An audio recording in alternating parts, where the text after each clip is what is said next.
Hey guys, WeQuilt Studio here, and I thought I would make a video and see if I could get some feedback from other people on this.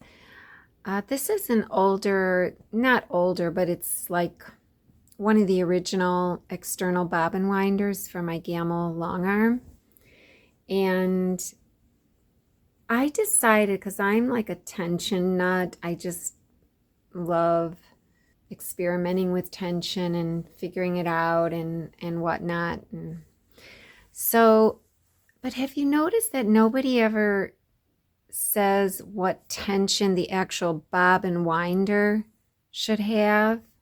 Like they'll talk about the bobbin case, yes, but never the bobbin winder. So I decided to test my tension on my bobbin winder.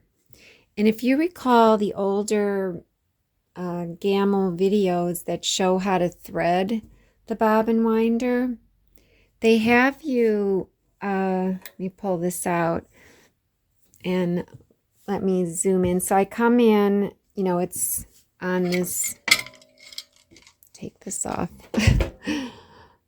You come up through there, and then they have you take the thread and go from the front of this little hole down here, from the front of it to the back.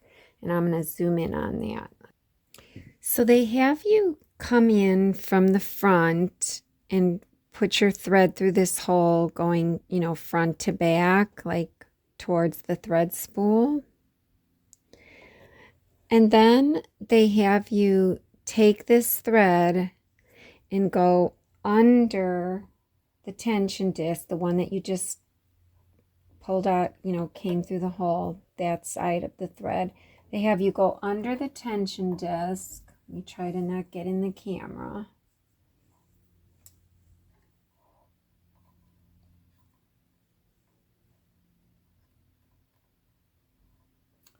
And then come forward with the thread.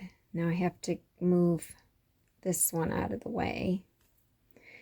And then, they have you pull the thread that way. Well, what that creates, okay, I tried to zoom in and get you a different angle. So what that creates is this thread that's coming out and this thread that's coming down, that came through. They're intersecting each other inside the tension disc. And if you try to get a TOA reading, I have two different TOA gauges. I have the digital one that goes up to like 1,000 or whatever, goes up really high. You could do millinewtons or grams. When you try to take a reading with this, it's shaky and you can't even get a constant reading. And so that makes you think, well, then that's what's happening when I'm winding.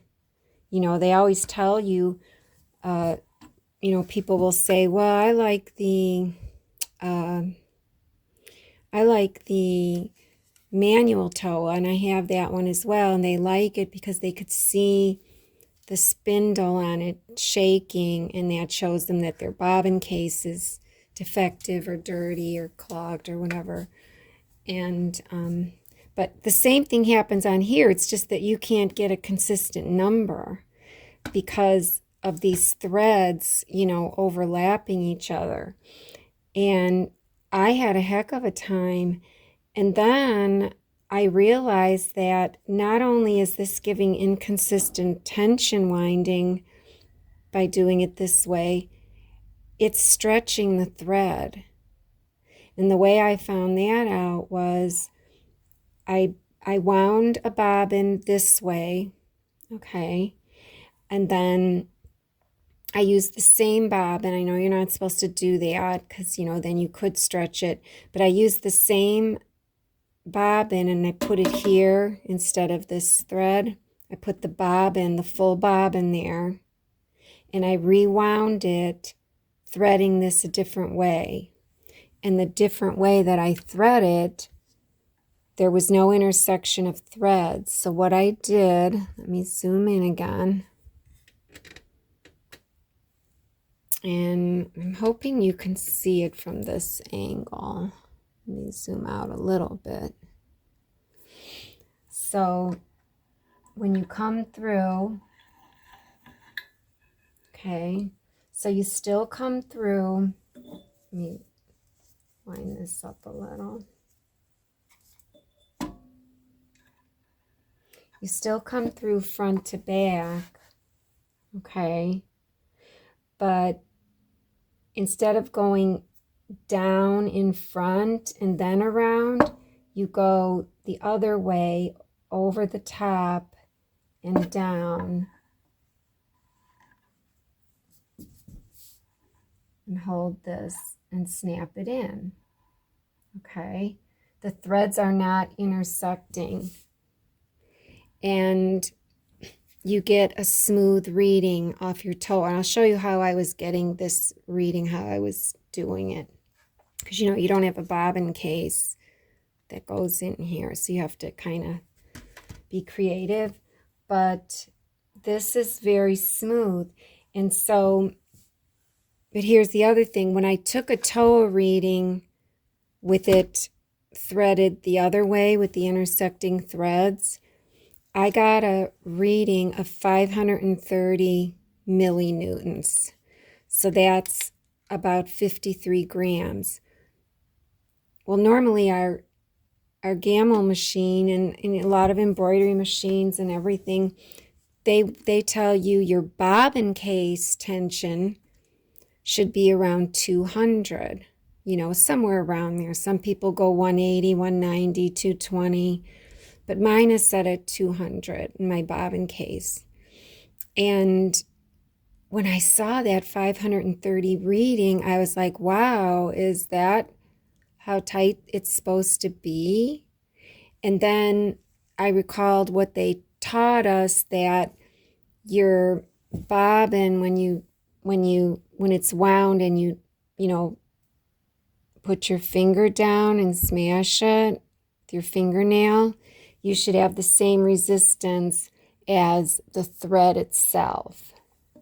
And so when I thought of it that way, these two are equal, and so were my other ones. Well, my other ones were kind of tighter, I think, when I did it the crisscross way. They did seem a little tighter, but here's the thing. They were tighter and they were stretched out because of the intersection. So I thought, okay, I'll do 530. I'll stick with the 530. So I took that bobbin that I had wound with it the old-fashioned way with the threads crossing.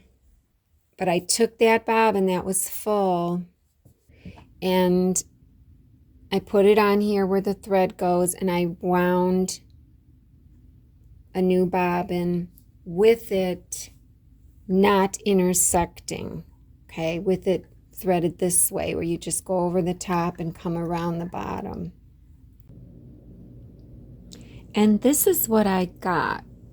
So you can see it's not really totally full. And I started to wonder, like, okay, why is that happening when I had this thread, when I had these two threads intersecting, and I wound this at first on my first bobbin, it was full. And I thought, well, wait, was that first bobbin with the threads intersecting, was it stretching the thread? And I don't know. I don't know if stretching it, like, then when it's not stretched, when I rewound it here, it's not stretched anymore. Maybe it takes up less surface area because it's got less windings.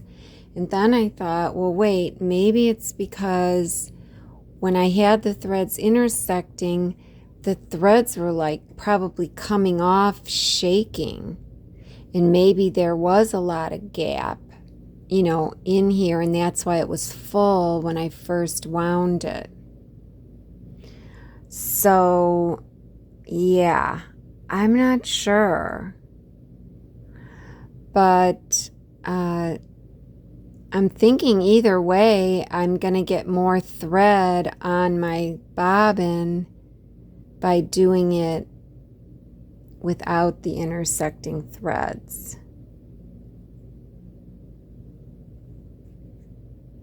Okay, so here it is, and it's threaded my new way, you know, around the top and to the right. And I'm gonna, before I wind it, I'm gonna show you how I measured the tension with this digital gauge. So anyways, what I do is I take the TOA, I have my bobbin on, and I'll lock it in, you know, and then I kind of sit it on there. Went over the top. You have to come under it. Okay, yeah. Come under the bobbin. Go over the top of the spindle, and then you can rest it on. I forgot about that. So the thread goes under the bobbin, above the spindle, and then let's press this to wake it up. You go up, down. Hope I'm in the camera view. And then over that, and then I can come under this little pin just so I don't accidentally cut it. Now that always happens when I do that. Hold on. You don't want any resistance down there where that opening is. I want to get my fingers. Okay, so under there, then over that one, and then under there. And now the farther you get away with your finger, with my hand here, the less accurate you are. So you want to make sure, you know, you're not going too far away. And notice at the bottom, I'm kind of, there's no obstruction down there. And then remember, if I have to pull this out to the right, I need room here. So I want to slant this a certain way, you know. So I'll just leave it like that. And as I pull, okay, that's looking 560. So it seems a little bit tighter. Let's try it again. Okay, there I'm at 510.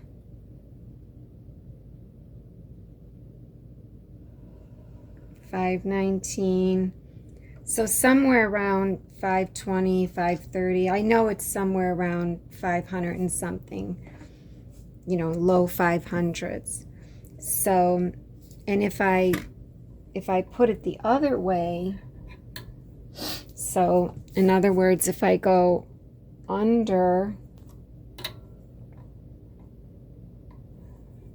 it's easier to just make a loop, and then there you go, and go under and then over. Now what kind of read? I mean, just listen to that. Ugh. Okay, you're like, oh, okay, now it's smooth, right? But it's still really not. So, and I know I'm wasting a lot of thread now. So let's go ahead and put it on here. Same way. Whoops, I have to go under and then over the spindle.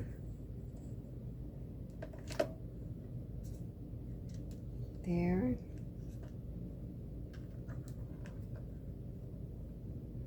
Okay, so let's try at the same angle.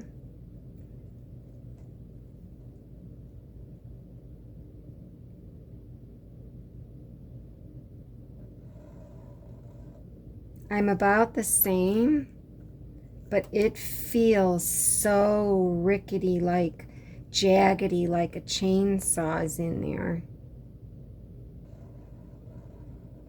Oh, you can even hear it. It's just, you know, and even if you try to adjust these and snap them in better, it's just, you know, it's not smooth. So that's stretching the thread. So, and I know you're not supposed to do this, but I am going to reuse this thread. I know it's probably all stretched out by now. So I'm going to rethread this. And I'm going to wind this thread up.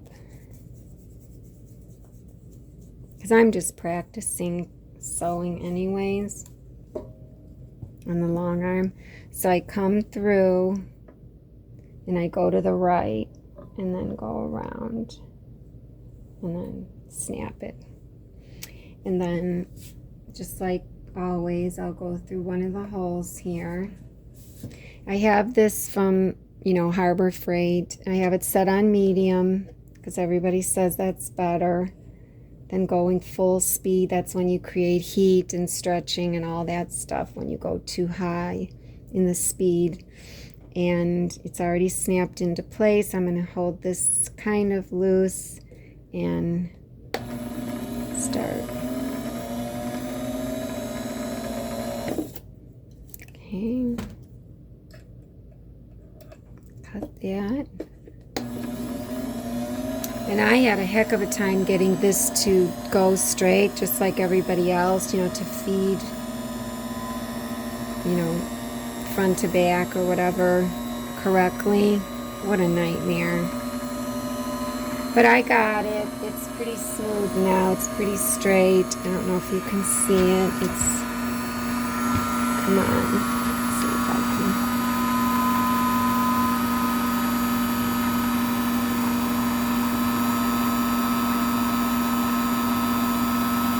So it's winding straight. Let me zoom in a little bit.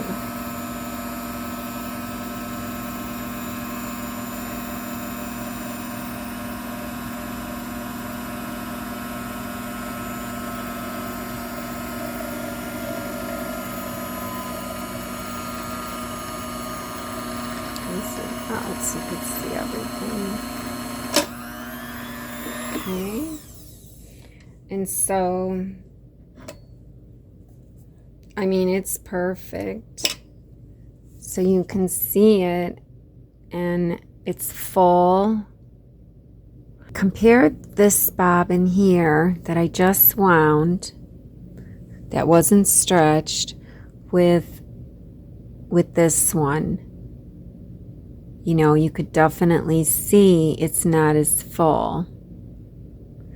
So this is the way we're going to do it from now on. And we're just going to go through and then go to the right and underneath. And it'll be nice and smooth. And it's at 530 millinewtons or 53 grams. Approximately.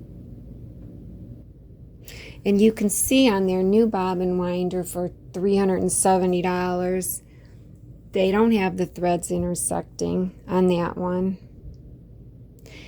And everything is enclosed on that one, so you can't even buy a new motor. What you got to do, buy a whole new bobbin winder or take it apart? Come on. You can't buy a variable speed controller. You either got slow or fast. Here you've got, you know, all of your variables, you know, in speed. The little piece that was in here, you know, the eyelet, that fell out right away at the beginning. And all the paint was peeling and it was rough in here. So I had to sand it with one of those real fine sandpaper inside just to get it real smooth so that the thread wouldn't get shredded or anything or damaged or anything like that. So it's been quite a journey, but I don't know, guys. I'm just not happy with a lot of the new things that, that they've been giving us. Like, I won't put Loctite in my presser, presser foot bar. I refuse to do that. I'm not putting Loctite in my machine. And so I hope this has helped someone. I really, my stitching is so beautiful with these nice bobbins. They're not stretched, and everything is so much better now.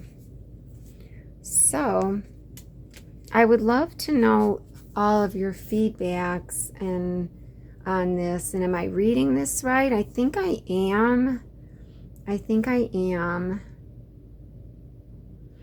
And it's interesting. So now we know, it's, at least for this Omni cone, that tension, or that when you press your fingernail, and you want the same tension on here, the same press. I don't even know if you can see me pressing. It does feel a little hard, but I can see me pressing in. And then with this, I guess this is slightly softer, but I'm having such good luck at 530, but 530 on the millinewtons, but not overlapping threads, not intersecting threads. And I also cleaned inside the tension discs, with alcohol and everything to clean it really good. All right. Well, I'd love to know what other people are getting as far as what kind of tension reading they're getting on their bobbin winder. But if you don't have this Toa gauge, you're not going to get it. Now there's a Tajima tension gauge, for your top thread that I have. I can't remember how high that goes up. Let me see. Okay, here's the Tajima tension gauge, and I wrote on here that it's in grams. So it's not even in millinewtons, so it goes up to 250 grams. So if we're looking at 530, we want to be down here somewhere. So let me see what that does. Let me grab another empty bobbin, one sec. Okay. And these are cheap. These are, it says Tajima on the back. I don't know. Were they like 20 bucks? I don't know. This digital one, I think, was 100 or 120 or something. The manual Toas are like 50 or 60. But let me hook this in. You can see it has one of those things where it hooks in and stays. You kind of snap it in. And then let me zoom in. So if I bring it underneath. So on the other one, though, I did it upwards. That's right. I was pulling up. So now we want the 50 up here. So, okay. So it's about 40 on here. So it didn't even go to the 50, 53. That's why I don't really use this. I just use my Toas. I don't feel like it's that accurate. You can adjust the 0 point there by one of these dials. I think this one. Wait. But it's on the 0. You can see the mark is on the 0.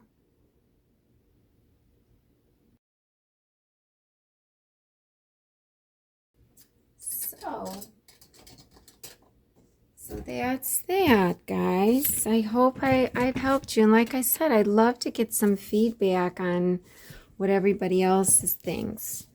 So 530 is my number. And I'd be curious if anybody has this digital Toa if you could tell me what your number is on your bobbin winder. All right, we'll see you next time, guys. Bye.